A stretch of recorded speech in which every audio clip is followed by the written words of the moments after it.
사람들은 살아가면서 우리가 사는 세상이 좀 좋아졌으면 좋겠고, 우리가 사는 세상이 좀 밝았으면 좋겠고, 우리가 사는 세상에 좀 소통이 잘 이루어지는 통하는 세상이 됐으면 좋겠어요.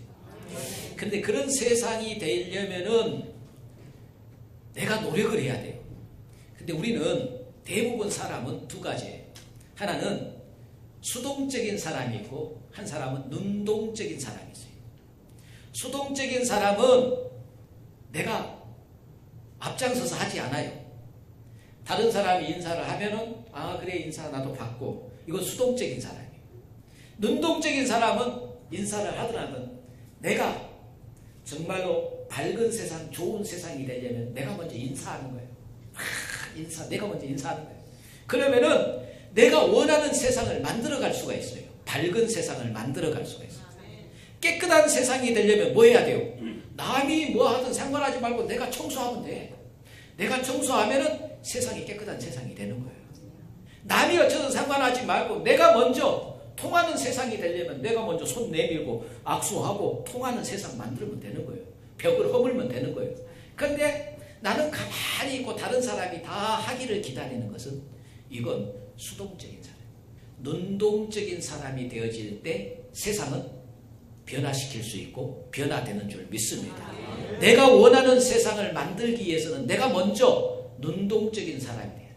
오늘도 우리 이 예배 시간이 행복하고 복된 은혜 넘치는 그런 예배 시간이 되려면 내가 먼저 사랑으로 하나 되어지고 또 아름다운 기쁨과 은혜가 넘치는 예배가 되기 위해서 활짝 웃으면서 손을 내밀어서 내가 먼저 축복합니다. 사랑합니다. 인사 한번 나누시기 바랍니다. 축복합니다. 사랑합니다.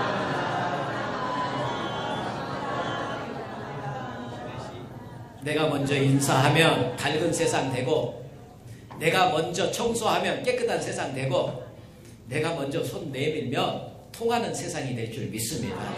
우리 이런 세상을 우리가 먼저 앞장서서 만들어가는 우리 성도 되시기를 주의 이름으로 축원합니다. 우리가 살아가면서 인생은 기다림의 무대라고 할 수 있습니다. 인생의 모든 삶은 기다림이에요. 아프리카 속담에 이런 말이 있어요. 어린아이와 풀은 잡아당겨도 자라지 않는다. 이런 속담이 있어요. 어린아이 빨리 크게 하려고 잡아당긴다고 큽니까? 농사 지어놓고 씨 뿌리고 싹이 자랄 때 빨리 자라서 열매 맺으라고 잡아 끌으면 쑥쑥 자랍니까? 아니에요. 기다림이 필요하다는 거죠. 기다려야 돼요. 어린아이가 어머니 뱃속에서 10달을 기다려야만 좋은 세상에, 아름다운 세상에 빛을 볼 수가 있습니다. 대학교 들어가기 위해서 수능시험을 치르는 우리 학생들이 초등학교 6년, 중학교 3년, 고등학교 3년, 12년을 기다려야만 수능이라는 시험을 볼 수가 있어요. 이번에 올림픽에 의해서 우리나라가 참 금메달을 많이 땄어요.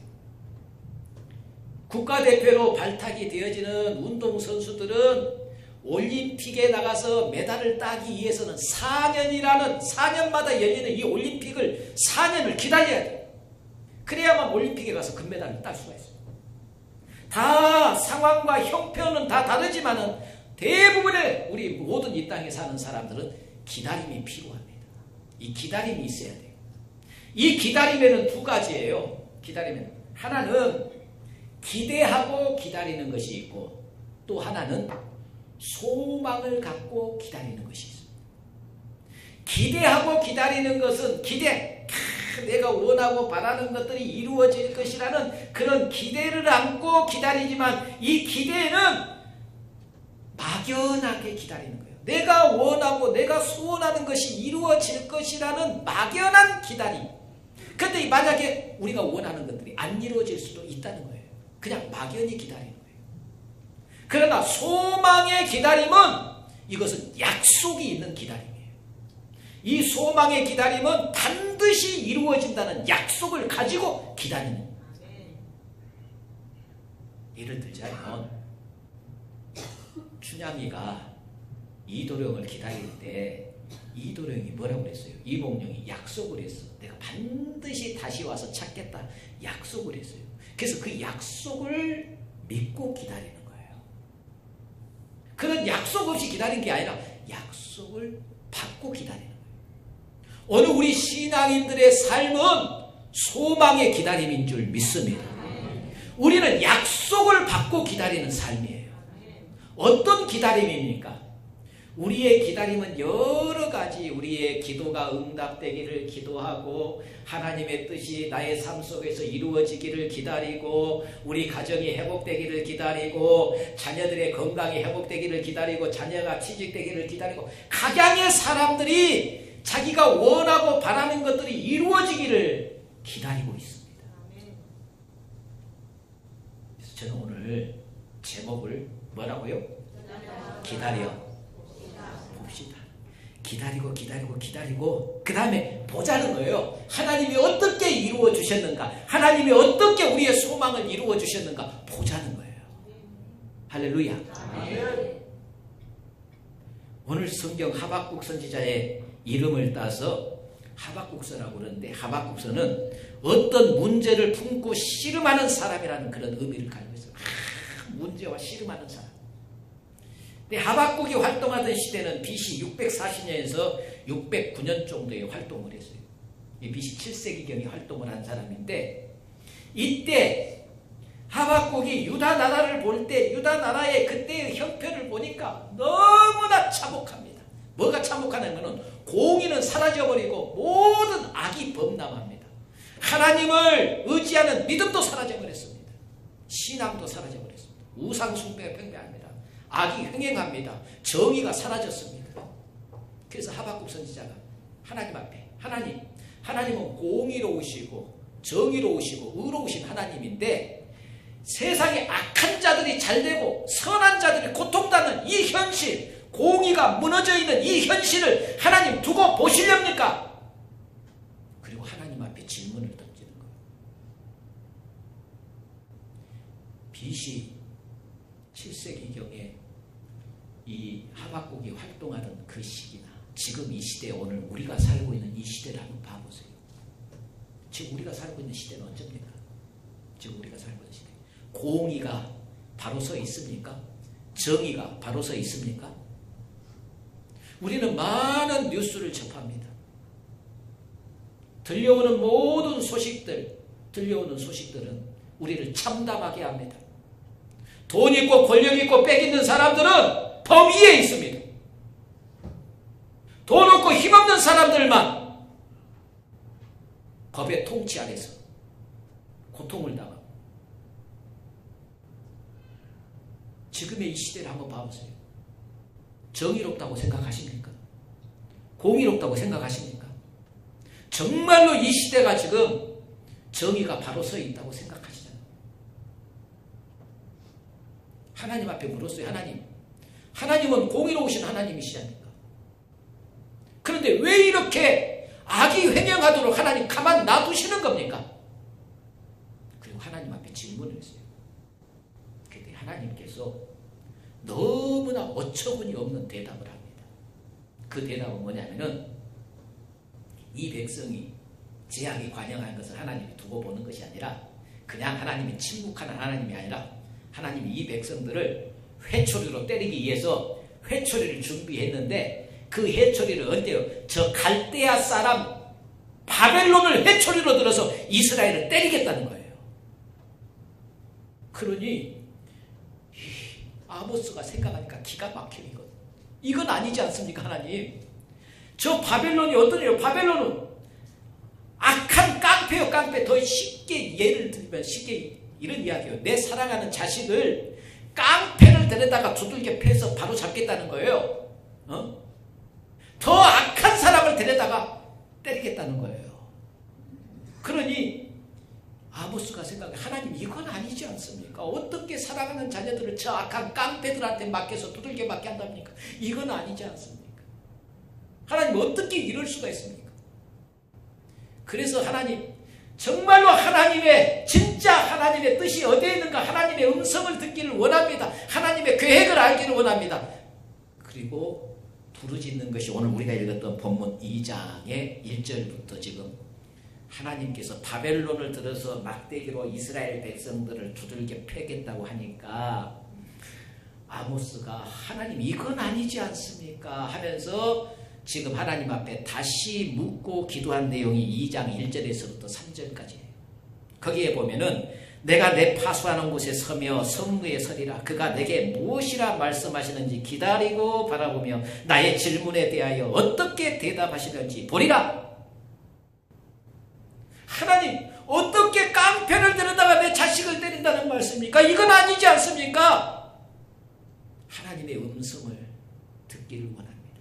그런데 오늘 여기에 보니까 파수하는 곳에 서며 성루에, 성루가 어떤 곳이에요? 성 위에서 파수꾼들이 파수하는 곳이에요. 그 파수하는 곳에서 서서 밤을 새워가면서 하나님의 음성을, 하나님이 말씀하는 것을 듣겠습니다 라는 아모스의 고백입니다.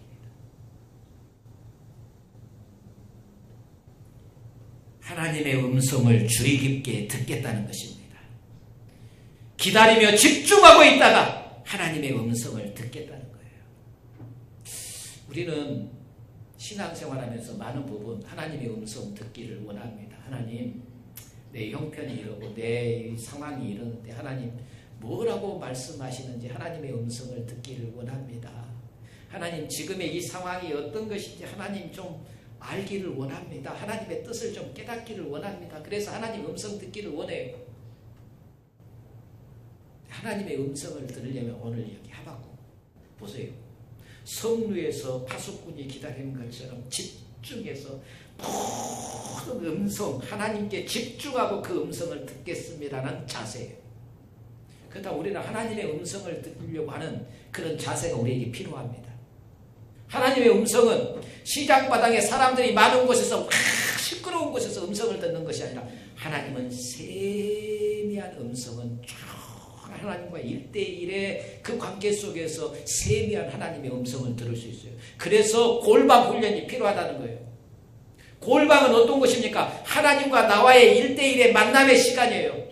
다른 어떤 것도 방해받지 아니하고 하나님의 앞에 집중할 수 있는 그 골방이 필요하다는 거예요. 그 골방이 교회일 수도 있고 여러분의 가정의 거실일 수도 있고 방일 수도 있고 집중해서 하나님의 음성을 들으려고 하는 하나님 앞에 나와의 집중해서 하나님과의 관계를 조용한 가운데 방해받지 않고 하나님과 1대1로 만날 수 있는 그 장소가 골방입니다.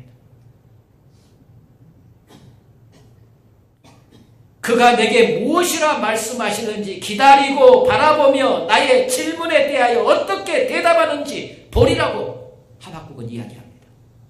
내게라는 단어가 중요한데 이 내게라는 말은 내 안에 하나님이 내 안에 뭐라고 말씀하시는가, 내 안에 깨달음을 있게 해주신다는 말씀이에요.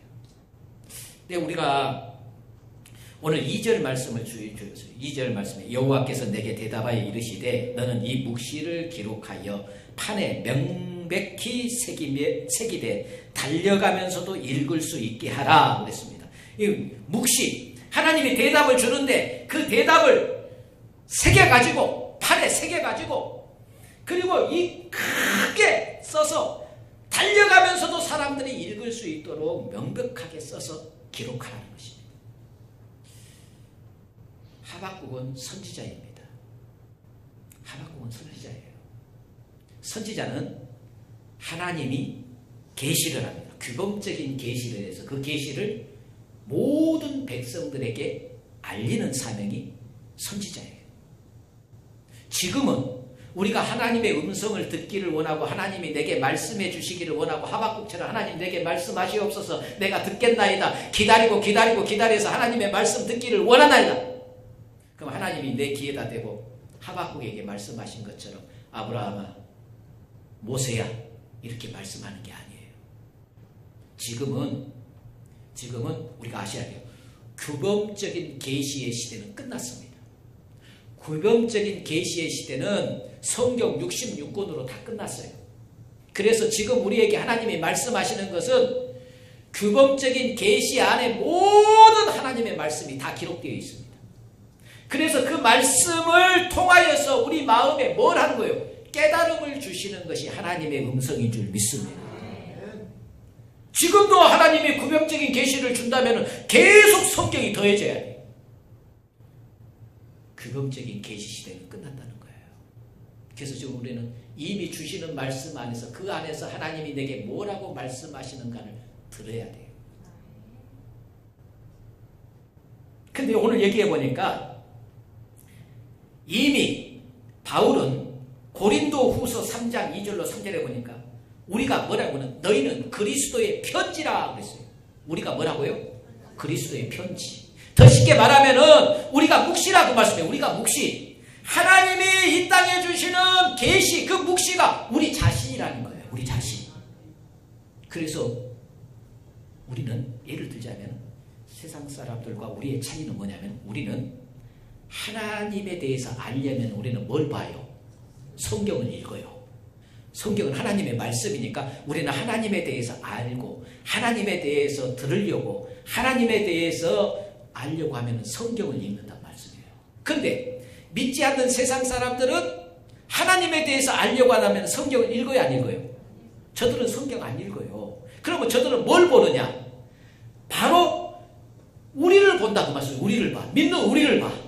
믿는 우리를 보는데 우리가 신앙생활하면서 하나님의 은혜와 축복 속에 기쁘고 즐겁고 행복하게 신앙생활을 너무나 행복하게 신앙생활하는 것을 보고 야, 저 사람 신앙생활하는데 너무나 행복하게 신앙생활하는데 나도 저 사람처럼 신앙생활을 해야 되겠다. 그래서 우리가 묵시가 되는 거예요. 우리가 계시가 되는 거예요. 나를 통해서 하나님을 보여주는 거예요. 할렐루야.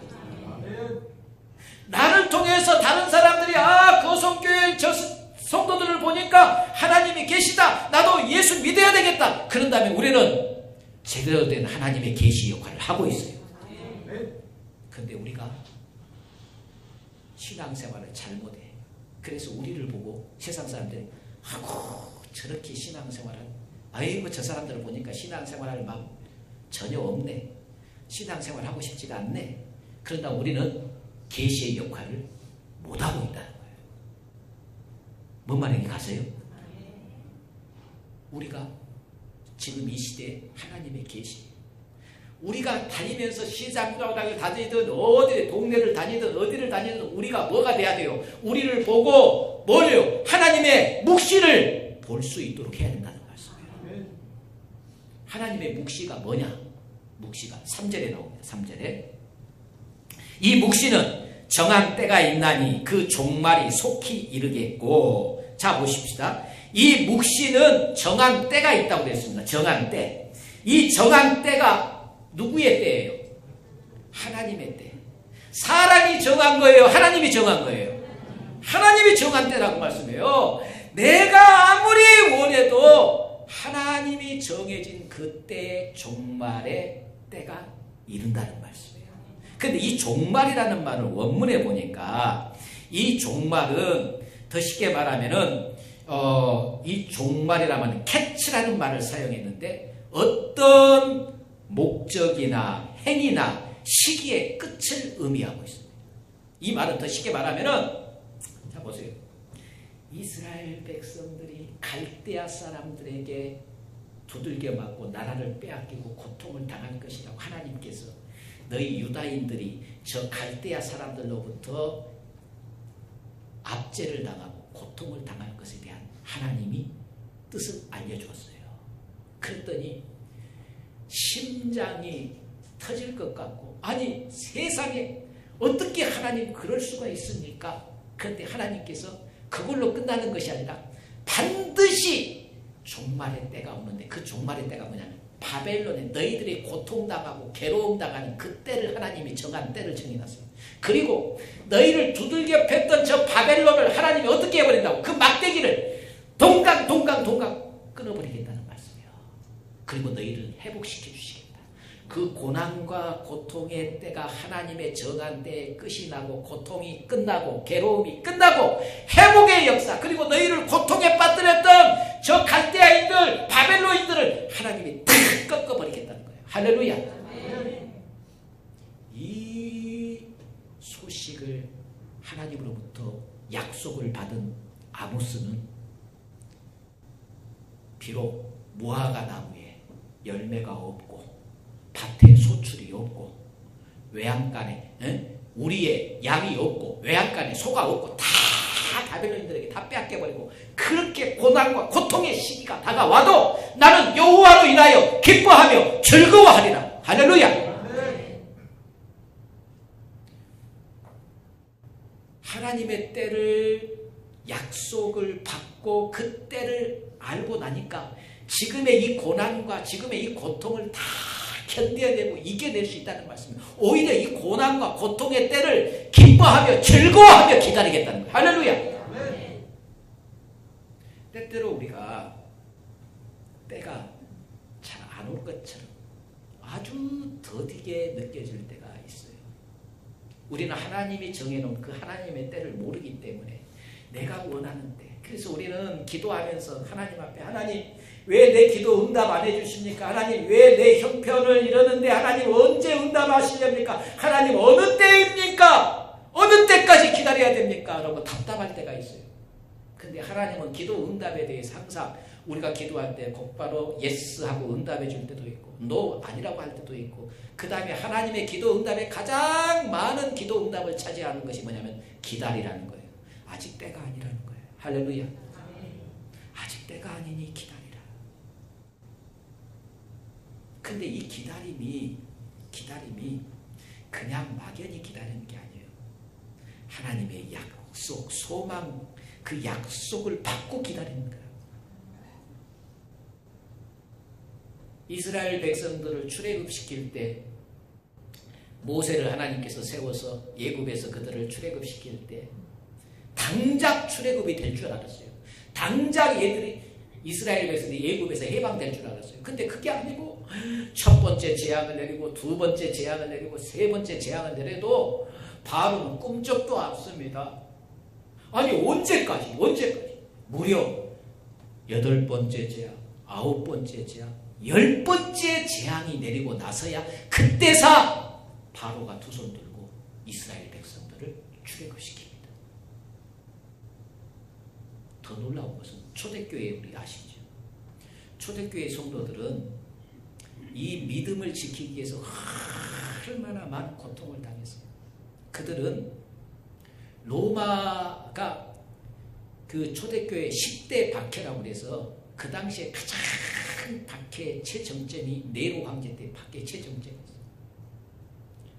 로마 시내에다가 불을 질러버리고, 그리고 그 불을 누가 놨다고? 기독교인들이 불을 질렀다고 해서 기독교인들을 전부 다 화재를 일으키는 범으로 몰아서 전부 다 짐승의 밥이 되게 하고 죽임. 근데 이때의 이 죽음은 정말로 처절했어요.